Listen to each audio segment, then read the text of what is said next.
après 3 semaines de cette opération d'exode massif de la population civile sahraoui de la ville de Laayoune, vous voyez ces dizaines de milliers de tentes, presque 20 000 personnes exodées de la ville de Laayoune qui se trouve à 20 km d'ici.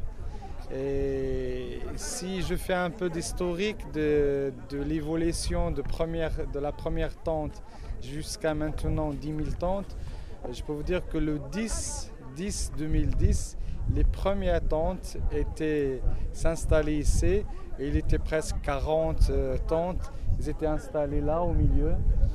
Et depuis ce jour-là, toute la population continuait à venir d'une façon très massive.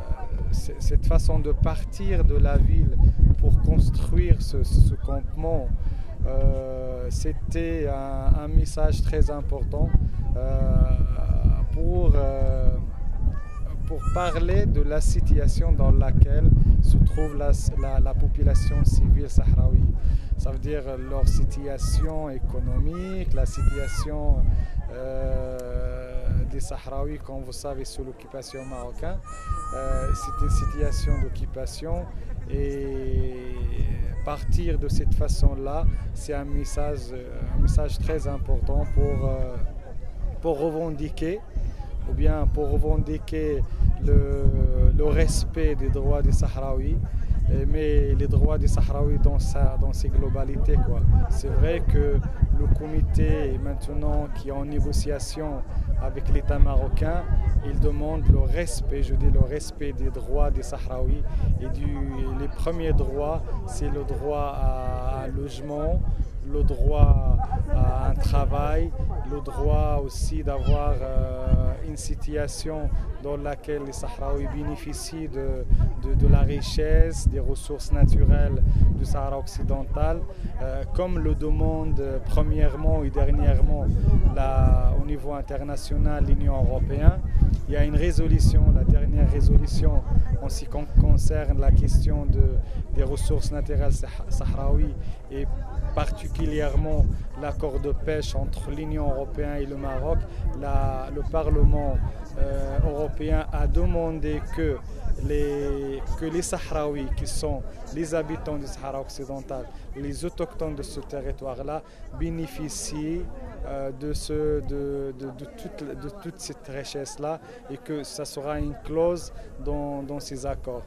Mais le Maroc ne respecte pas ces droits-là. C'est pour cela les Sahraouis, ils ont réagi de cette façon-là pour dire que le droit à l'autodétermination, c'est aussi le droit de bénéficier de la richesse de ce territoire. Les droits socio-économiques sont liés au droit à l'autodétermination, parce que l'autodétermination groupe tous les droits dans lesquels le peuple sahraoui et les Sahraouis peuvent demander, pas seulement à l'État marocain, mais aussi à la communauté internationale.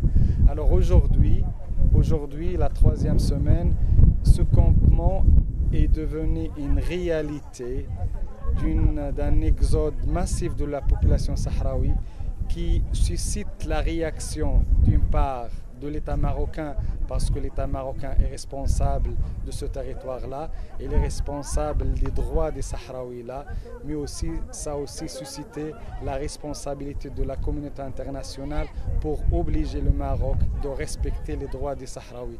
Tous les droits, je dis tous les droits. Et le slogan de ce campement, c'est l'exode massif de la population sahraoui, c'est la demande de respect de tous les droits des Sahraouis. Je dis tous les droits. Et c'est ça le mot d'ordre qui règne ici dans ce campement-là. Alors la réalité est devenue une réalité d'un exode, une situation humanitaire, et la communauté internationale doit intervenir dans le cadre des droits humanitaires. Je crois que le HCR a une responsabilité, parce que la situation dans le camp, comme vous savez, malgré tous les efforts qu'on essaye de faire, une auto-organisation, une autogestion, la question de la santé, la question de l'alimentation, la question de l'eau, toutes questions qui sont liées à la situation dans laquelle se trouvent ces civils-là. Le grandissement du camp avec presque 10 000 tentes aujourd'hui, ça nous a créé un vrai problème de la gestion. C'est pour cela qu'on a pris la décision de ne pas élargir ce campement jusqu'à qu'on puisse trouver les conditions adéquates pour recevoir aussi de la population de la ville de Laayoune. Comme vous savez, aujourd'hui, il y a une intervention militaire contre les civils sahraouis à la ville de Guelimi parce qu'ils veulent sortir aussi pour faire un campement de résistance, un campement aussi de contestation. La même chose à la ville de Smara, la même chose à la ville de Boujdour, la même chose à la ville de Dakhla. Alors, cet exode des Sahraouis, je dis des Sahraouis dans toutes les villes, montre jusqu'à quel point les Sahraouis contestent toute la situation dans laquelle ils se trouvent. C'est vrai, la situation sociale, la situation économique des Sahraouis est très dégradante et le grand message c'est à l'État marocain qui n'a jamais prendre ses responsabilités vis-à-vis à la situation sociale et économique des Sahraouis. Mais à côté de ça aussi, il y a aussi une revendication de réclamer le droit et la liberté d'expression, le droit et la liberté de manifester. Tous ces droits-là qui sont bafoués par l'État marocain, ces campements-là maintenant à Laayoune et dans les autres villes qui sont interdits de sortir pour faire des campements comme ça, c'est le message plus fort à l'État marocain, à la communauté internationale, que nous sommes des civils et nous demandons le respect de nos droits, tous nos droits, le droit à l'expression, le droit à la manifestation, le droit au logement, le droit au travail. Mais dans le contexte juridique des territoires du Sahara occidental comme territoire non autonome, mais aussi dans le statut juridique des Sahraouis dans leur territoire. Parce que le territoire sahraoui, c'est un territoire non autonome et les Sahraouis, depuis 1966, la communauté internationale a reconnu aux Sahraouis leur droit à l'autodétermination. Avant, il y avait la colonisation espagnole et depuis 1975, l'occupation marocaine. Les Sahraouis maintenant contestent avec cette façon extraordinaire.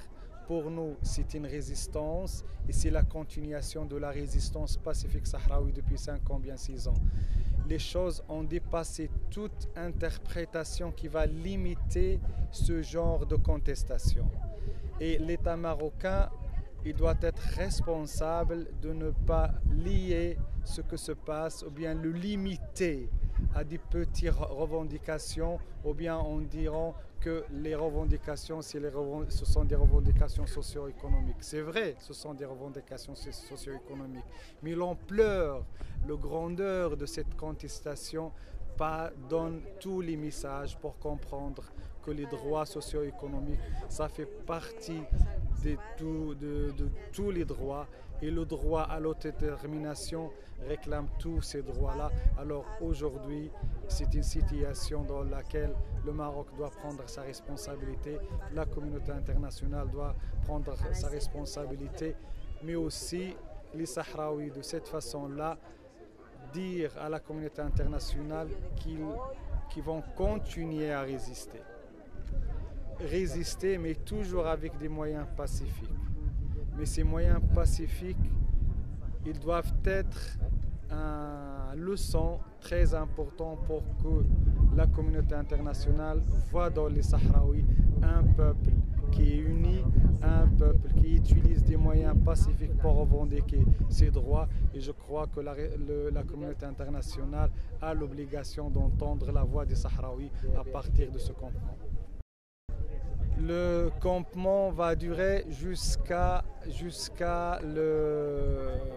l'application des revendications des Sahraouis. Ça, c'est la volonté de toute cette population de 20 000 personnes.